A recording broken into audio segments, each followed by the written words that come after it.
of the foundational moves that I teach is called a forward bend or a hip hinge, or we call it the double calf stretch.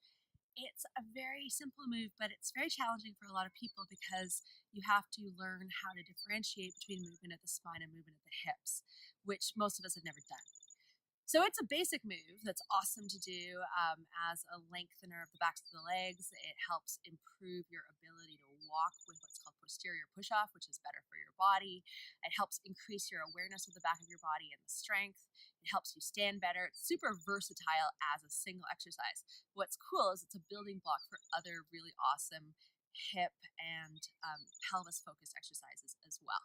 So I'm going to go quickly through the hip hinge. It's quite a challenging movement for some people because it's new. So if it seems like you're not sure, or if you are challenged by it, stick with the hip hinge in front of a mirror for a while until you really feel like you get it.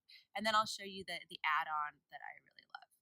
So a hip hinge really means that you're hinging at your hip joints, which are on the side of your leg, and you're just leaning forward from the hips without your back being involved. The other piece is I shot my butt back in space to do this, so I'm actually moving my butt back as I'm folding forward. You can tell you're folding forward here if the crease at your hips is getting smaller. It's almost like I could pinch my fingers here. The other thing that I look for in the fold forward is the sense of my tailbone lifting and reaching up and behind me. The place that gets tricky, so there's this pelvic movement that has to happen, but we also tend to combine it with the lower back moving, so kind of this candy cane in the lower back. So for the purpose of this exercise, I want you to try to isolate your lower back. So in front of a mirror or by putting your two hands on your lower back, you want to start by just hinging at your hips and not allowing any movement in your back at all, especially in the lower back. So under your fingers here, you want to feel no change.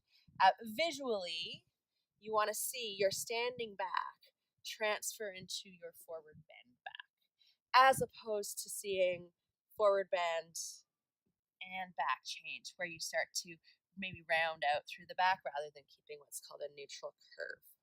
So the hip hinge, you can hang out in it. It's beautiful in the backs of the legs. Make sure you're shooting your butt backwards in space. Lots of eccentric lengthening of the hamstrings, so some strength and some holding and some lengthening happening. This up part is actually quite transferable to walking gait. So the up part is part of the work. You're shortening the hamstrings to lift your body back straight. So that's the building block. The add-on is let's make it dynamic.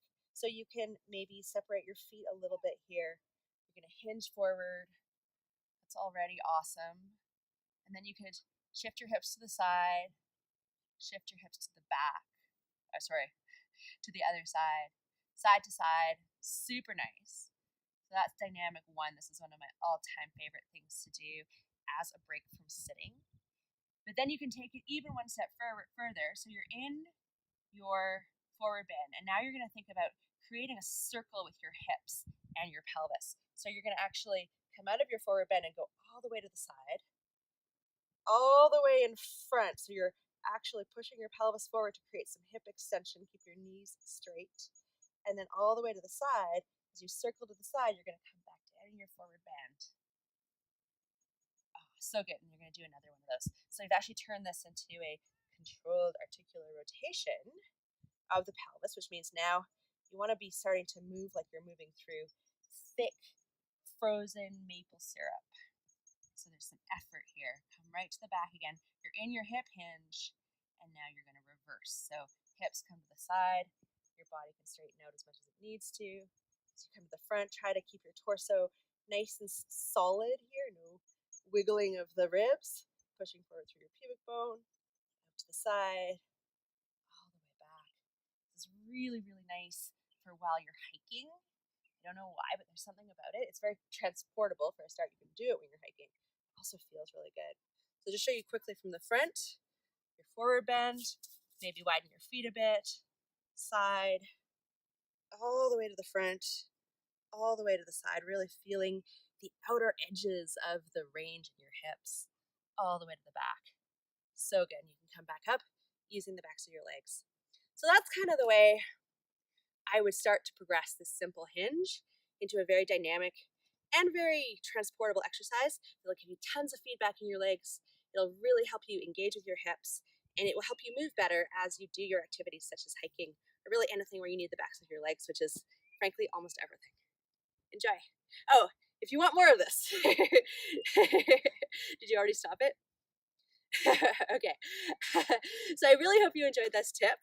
I actually share a ton of tips and information on my website, so please come and check it out, www.petrafishermovement.com.